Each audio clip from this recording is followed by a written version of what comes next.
Welcome to day 16 of the 30-day video challenge, The Story of Me. Well, it is a flurry of action today. It's about 11 o'clock in the morning, and we've already gotten about 20 things done, processed, or thinking about.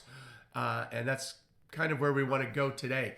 I was watching one of my coaches, and in the video, he was talking about how people make the general mistake about it's called basically paralysis by analysis, and that people think that they need all of the steps before they take action, and that prevents people from getting a lot of things done.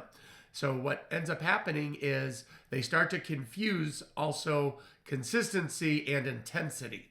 They think that by being intense for a short amount of time, they're going to reach their goal, versus taking very small steps consistently will get you there.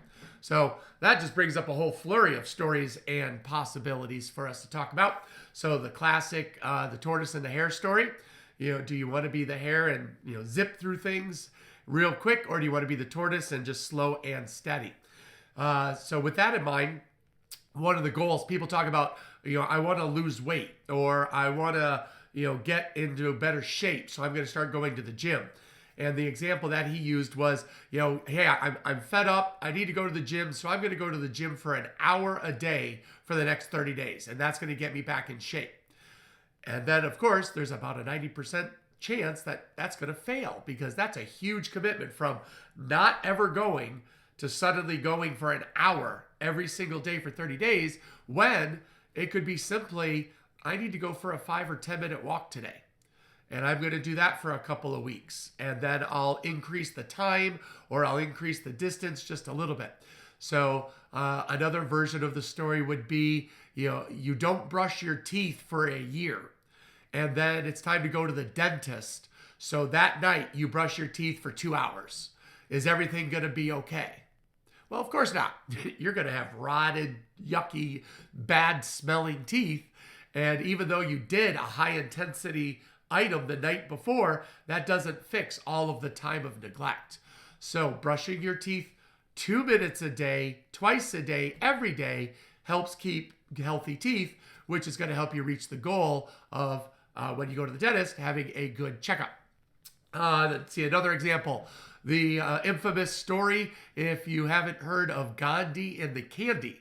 So a mother brought her child to Gandhi and said, he's got such a sweet tooth. All he wants to do is eat candy. Can you please help him? And he said, absolutely. Come back in 1 week.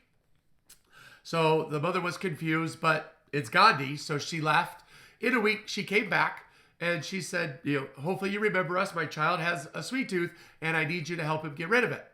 And so Gandhi looked down at the boy and he said, stop eating sweets. And the mother was confused, and she's like, well, why didn't you tell us that a week ago? And Gandhi said, well, because I had to stop eating sweets before I could tell him to.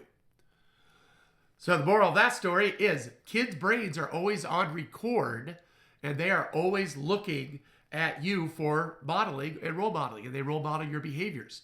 And I see this an awful lot, where a parent will tell me that their child doesn't listen, and it just frustrates the heck out of them. But then I'll find multiple times where they're not listening when I'm teaching class or giving instructions, or telling them what's coming up on current events. So it's that if your child has a habit that you don't like, where did they learn it from? It was either you, your spouse, or somebody in their circle.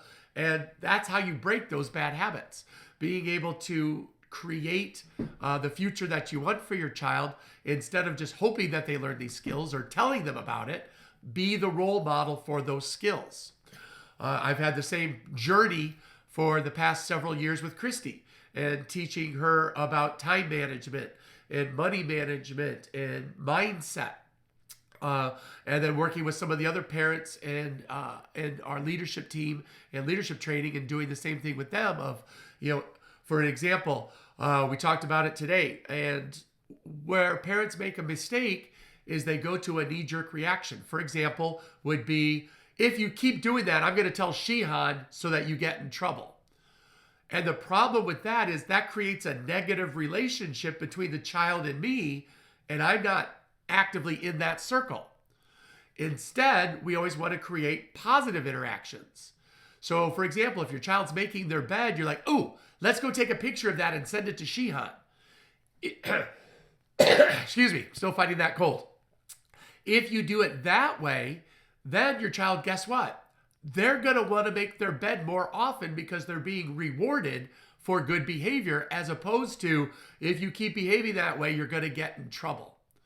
Kids always work harder for rewards than they will to avoid punishment. It's pretty much a human nature concept. And so what they'll do, and unfortunately what starts to change, is as you become an adult, it tends to flip. Teenagers will start to learn what's the bare minimum I need to do to stay out of trouble. And that's not a way to lead a successful life. So we want them to be able to always strive to be better. I was just looking at my notes today from one of the conferences I attended with Grandmaster von Schmeling. And one of the things that they taught us was never be comfortable. And so just reading that again just reinforced it in my mind that if I'm ever sitting down perfectly comfortable, something's wrong. I need to be stretching and growing in some fashion in order to keep moving forwards and becoming a better version of myself so that I can help more people become better versions of themselves. So, let's see. There's about 5 nuggets in that one so far. So time management is another good one.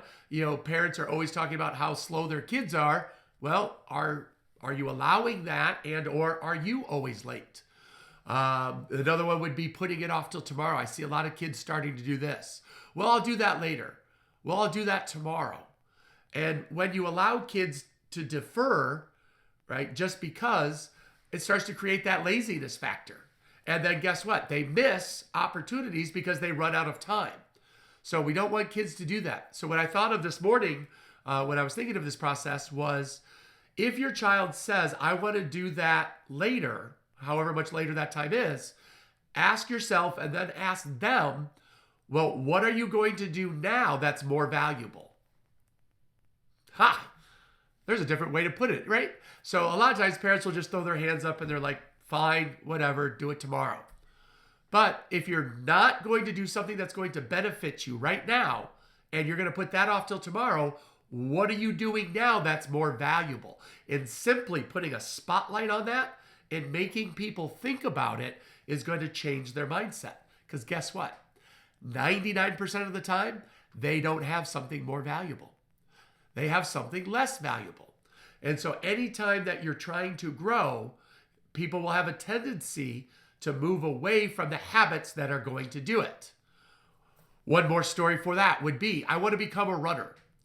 And so one day, say it's today. So today is the 16th of February. And on June 10th, I will be a runner. So on June 10th, I'm going to put my running shoes on and I'm going to go running. Will I know how to be a runner? No.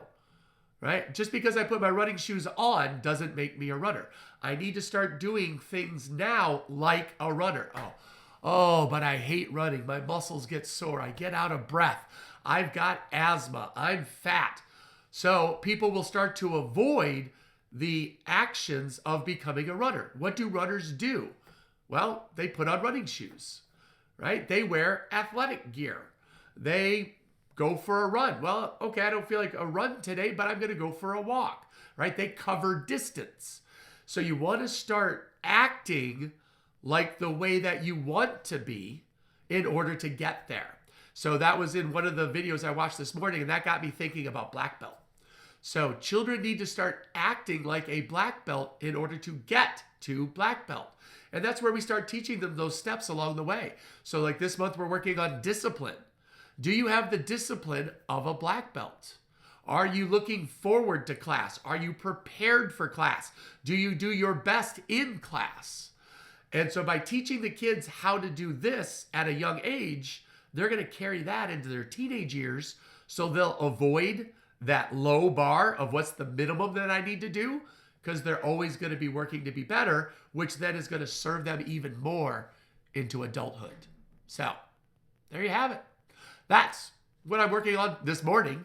It's not even noon yet, and I've got about 5 more projects that I'm going to go work on. So have a great day. Let me know your thoughts. Did any of these stories work for you, or which one did you like? And I'll talk to you tomorrow.